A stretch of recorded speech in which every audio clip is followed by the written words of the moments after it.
National conference के जुनूबी zone के सदर और साबिक MLC डॉक्टर बशीर वेरे ने कर्नाटक इंतखाबात में कांग्रेस की कारकर्दगी को इत्मीनान बख्श करार देते हुए कहा कि बीजेपी का जम्मू कश्मीर में इसी तरह का हश्र होने वाला है और इसीलिए बीजेपी यहां पर इंतखाबात कराने से डरती है। अनंतनाग में बिजबहाड़ा हल्का इंतखाब के पार्टी कारकुनों के इजलास से खिताब के बाद वेरे ने इन बातों का इजहार किया। इस मौके पर मुख्तलिफ सियासी जमातों से ताल्लुक रखने वाले कारकुनों ने NC में शमूलियत इख्तियार की। इजलास से पार्टी जिला सदर अल्ताफ कल्लू, एडवोकेट मजीद लारमी, एडवोकेट रियाज खान व दीगर लीडरान ने भी शिरकत की और कारकुनों से पार्टी को मजीद मुस्तहकम बनाने पर तबादला ख्याल किया। पॉलिसी के खिलाफ वोट है जो बीजेपी ने वहां पे 4 साल 5 साल जो हुकूमत की, लोग उससे तंग आ गए। अगर इनको भी मौका है, अगर सुधरे, अगर ये अपनी पॉलिसीज को तब्दील करें, उनमें तरमीम लाए, इनके लिए मौका है। नहीं तो इनका यही हशर होगा, हर तरफ इनका हशर, यही हशर होने वाला है। और खुसूसन जम्मू कश्मीर के ताल्लुक से ये बहाने तराश रहे हैं। यहाँ पे भी लोगों को they have pushed him to the wall. अगर इनको अकल आती है, कुछ सीखते हैं, कर्नाटका से सीखना चाहिए। नहीं, इनको डर है ना, बीजेपी को डर है, तभी ये बहाने तलाशते हैं। कभी इलेक्शन कमीशन ऑफ इंडिया के कोर्ट में बॉल फेंकते हैं कि वो कॉल लेंगे। कभी इलेक्टोरल रोल को अपडेट करने का, कितनी बार इलेक्टोरल रोल अपडेट करेंगे। ये सिर्फ इनको डर है कि इनका हशर जो यहाँ पे कर्नाटका से भी बदतर होने वाला है, क्योंकि इन्होंने वैसा ही हमारे साथ किया हुआ है और ये बहाने तराश के इलेक्शन को डेफर करते जा रहे हैं। महबूबा मुफ्ती ने कहा कि G20 के इजलास में मुल्क में हर जगह मुनक्किद होते हैं, लेकिन जिस तरह से वादी में गिरफ्तारियां हो रही हैं, नौजवानों को हिरासत में लिया जा रहा है और गुलमर्ग के दुकानदारों से कहा जा रहा है कि वो अपनी दुकानों को पेंट करें। श्रीनगर में सड़कों की खुदाई से लोगों को तकलीफ हो रही है। महबूबा मुफ्ती ने कहा कि जिनके लिए गैर मुल्की मंदूबीन आ रहे हैं, उनके लिए मसाइल पैदा किए जा रहे हैं। इस खित्ते को जिन मसाइल का सामना है, उनके हल पर G20 इवेंट पर बात की जा सकती है। PDP सदर ने कहा कि पाकिस्तान में हालात ठीक नहीं, लेकिन अदलिया और मीडिया का किरदार अच्छा है, जो आवाज उठाते हैं और हुकूमत को जवाबदेह बनाते हैं। महबूबा मुफ्ती ने कहा कि जमहूरियत बहुत अहम है, लिहाजा जम्मू कश्मीर में इंतखाबात होने चाहिए। G20 इवेंट तो ठीक है और पूरे मुल्क में इसकी मीटिंग्स हो रही है, पर जिस तरह जम्मू कश्मीर में इन्होंने पकड़ दकड़ का माहौल शुरू किया है, यहाँ के नौजवानों को डिटेन किया जा रहा है, यहाँ क्रैकडाउन्स हो रही हैं, तलाशियाँ हो रही हैं। गुलमर्ग जाते हुए जो दुकानदार हैं उनको ये बताया गया है कि वो दुकानों को पेंट करना चाहिए। हमारा श्रीनगर पूरा उखाड़ के रख दिया है उनको ये दिखाने के लिए। जिस तरह से जम्मू कश्मीर को ख़ास तौर से सेल करने की कोशिश की जा रही है कि ये कोई ट्रॉफी है, मगर उस कश्मीर का जो हाल किया है G20 के लिए, जो मैंने पहले ही कहा, पकड़ दकड़ है, माहौल टेंशन है, लोगों को आराम से आने जाने की ज़्यादा इजाज़त नहीं है। तो ऐसे में मुझे लगता है कि जिन लोगों के लिए यहाँ वो आ रहे हैं, तो उन्हीं लोगों को आप दरकिनार करके उनके लिए वबाली जान बना रहे हैं, ये ठीक नहीं है।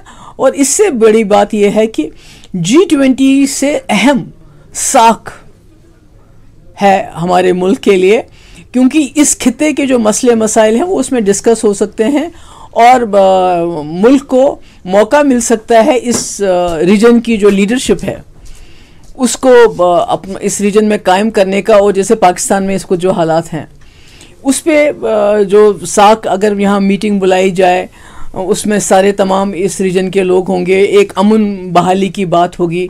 मसला कश्मीर जो पाकिस्तान और हिंदुस्तान को जो जिसकी वजह से यरगमाल बना हुआ है साख, ये सारे मसले हल हो जाएंगे और वाकई जो हिंदुस्तान जो एक लीडरशिप का रोल करना चाहता है वो साख से उभर के आ सकता है। आपने देखा है कि राजौरी पुंछ में क्या हुआ, कितने हमारे जो जवान हैं वो शहीद किए गए और मिलिटेंटों का कोई पता भी नहीं चला। तो अभी तो मिलिटेंसी कश्मीर से नहीं, अब जम्मू की तरफ भी फैली हुई है। और जिस तरह से यहाँ पकड़ दकड़ का माहौल है, जिस तरह यहाँ क्रैकडाउन्स होते हैं, जिस तरह यहाँ के लोगों के पीछे एजेंसीज लगी हुई हैं, वो तो नॉर्मल चीज़ नहीं। अगर सब कुछ नॉर्मल है तो फिर लोगों को तंग क्यों किया जाता? सीनियर लीडर और साबिक deputy chief minister Jammu Kashmir Kavinder Gupta ने कहा कि महबूबा मुफ्ती पाकिस्तान की ज़बान बोल रही है। कविंदर गुप्ता ने महबूबा मुफ्ती के G20 इजलास पर दिए गए बयान पर रद्द-ए-अमल जाहिर किया। उमर अब्दुल्ला के ट्वीट पर इन्होंने कहा कि इंतखाबात कराने का फैसला इलेक्शन कमीशन को करना है, हुकूमत को नहीं। PDP सदर महबूबा मुफ्ती ने एक बयान दिया है जिसमें उन्होंने ये कहा है कि G20 की श्रीनगर में होने वाली मीटिंग से पहले कुछ लोगों को गिरफ्तार किया गया है। उन्होंने ये भी कहा है कि श्रीनगर शहर में सड़कें खोदी गई हैं और जिन लोगों के लिए ये लोग मिलने आए हैं उन्हीं को तंग किया जा रहा है। इस पूरे मामले पर हमारे साथ बातचीत करने के लिए मौजूद हैं जम्मू कश्मीर के सीनियर लीडर और पूर्व उप मुख्यमंत्री कविंदर गुप्ता। कविंदर गुप्ता जी, जो महबूबा मुफ्ती का बयान आया है कि G20 की मीटिंग से पहले लोगों को अरेस्ट किया जा रहा है, लोगों को तंग किया जा रहा है, उन्होंने ये कहा है, कैसे देखते हैं आप इस बयान? दरअसल G20 की सफलता जो होने वाली है वो उनको रास नहीं आ रही। वो पाकिस्तान की तर्ज पर बोलती हैं कि ये एक डिस्प्यूटेड जगह है, तो खास करके वैसे भी उनको अफवाहें फैलाने की आदत है। अगर कोई सस्पिशियस लोग हैं तो उनको क्यों नहीं गिरफ्तार किया जाएगा। जिस प्रकार से पाकिस्तान प्रस्त लोग कुछ आज भी इस प्रकार की घटनाओं को अंजाम देने की प्रयास करते हैं, तो स्वाभाविक बात है कि गवर्नमेंट इसकी तरफ देखेगी। अगर इस पर कुछ ऐसे सस्पिशियस लोगों को किया जाता है उसमें कोई हर्ज नहीं। उमर अब्दुल्ला ने भी एक ट्वीट किया है, उन्होंने ये कहा है कि जिस तरह से कर्नाटक के आज नताइज आए, जो रिजल्ट्स आए हैं, उससे ऐसा नहीं लगता कि भारतीय जनता पार्टी या government of India Jammu Kashmir में जल्द चुनाव करवाएगी। देखिए, ठीक बात है कि कर्नाटक में भारतीय जनता पार्टी को जीत नहीं मिली है, लेकिन अगर भारतीय जनता पार्टी को इस प्रकार का कोई अंदेशा होता तो क्या वहां इलेक्शन कराती? ऐसा कुछ नहीं है। ये इलेक्शन कमीशन ऑफ इंडिया का काम है, उनका प्रोसेस चल रहा है, उनकी टीम आने वाली है और आने वाले समय में जिस प्रकार की रिपोर्टिंग होगी उसी प्रकार से इलेक्शन यहां पर करवाए जाएंगे। Thank you very much. तो ये थे कविंदर गुप्ता, जिनका ये साफ कहना है कि महबूबा मुफ्ती ने जो बयान दिया है वो उन सेपरेटिस्ट की तरह का बयान है जो इस मीटिंग के खिलाफ है। और उमर अब्दुल्ला के ट्वीट के बारे में उनका ये कहना है कि जम्मू कश्मीर में इलेक्शन करवाने का फैसला इलेक्शन कमीशन ऑफ इंडिया को करना है और जब हालात यहां बेहतर होंगे, जब इलेक्शन कमीशन ऑफ इंडिया को लगेगा कि यहां इलेक्शन करवाएं, तो उस वक्त वो इलेक्शन करवा लेंगे। कैमरामैन चांद डोगरा के साथ मनोज कौल, न्यूज 18 जम्मू। बीजेपी के नुमाइंदे मंजूर भट्ट ने महबूबा मुफ्ती के बयान और एनसी नायब सदर उमर अब्दुल्ला के ट्वीट पर रद्द-ए-अमल जाहिर किया। इन्होंने कहा कि कश्मीर में आज आप जो भी तरक्की देख रहे हैं वो बीजेपी की वजह से। गुज़िश्ता 3 साल वादी में पुरअमन रहे, कोई हड़ताल या क्रैकडाउन नहीं हुआ। इन्होंने कहा कि G20 बीजेपी की वजह से हो रहा। मंजूर भट्ट ने कहा कि जब इलेक्शन होंगे तब उमर अब्दुल्ला को हकीकत का पता चल जाएगा। जो मीटिंग हो रही है, जो यहाँ डेलीगेट्स आ रहे हैं, वो सब तो ठीक है, लेकिन जो यहाँ पे ग्रास रूट लेवल पे जो मेन कॉजेज है, मेन इश्यूज हैं, वो यहाँ पे अननेसेसरी अरेस्ट हो रहे हैं, क्रैकडाउन हो रहे हैं। अगर डेलीगेशन आएगी तो उसको एक फेक इमेज दिखाई जा रही है, उस पर आपका क्या कहना है?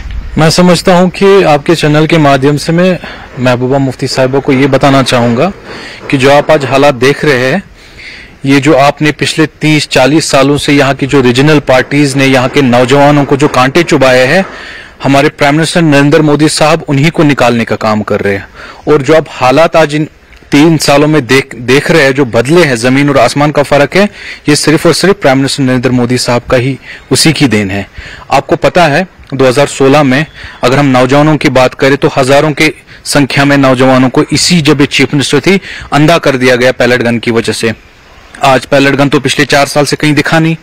आप मुझे बताइए, यहाँ पर स्ट्राइक कॉल्स होती थी, यहाँ पर जब पथराव होता था तो हमारे जो जम्मू कश्मीर पुलिस फोर्सेस या पैरामिलिट्री फोर्सेस है वो अंधे होती थी। क्या आपको इन 3 सालों में कोई सिक्योरिटी फोर्सेस या सिविलियन कोई अंधा हुआ देखता हुआ, या किसी को पत्थर लगा, कोई जख्मी हुआ? तो ये जो 3 सालों में वातावरण बदला है, महबूबा मुफ्ती साहिबा, मुझे लगता है कि आपने आंखों पे काला चश्मा पहना है, आप रियलिटी एक्सेप्ट नहीं कर पा रही है। आपको पता है कि भरपूर कोशिशें की गई 3-4 सालों में कि यहाँ का जो ये माहौल है, जो आपसी भाईचारा, इसको खराब करने की कोशिश की, जिसका यहाँ कई सिक्योरिटी फोर्सेस इन्होंने कोई उसको इजाजत नहीं दी और उसको सफल होने नहीं दिया। तो मैं समझता हूँ एक सिक्योरिटी ड्रिल है, वो करनी ही करनी है, वो चाहे 15 अगस्त हो, 26 जनवरी हो, वो तो होता ही होता है। लेकिन आम जमीनी अगर हकीकतें हम देखें, आज हालत बहुत बदले हैं जो इनको रास नहीं आ रहा है।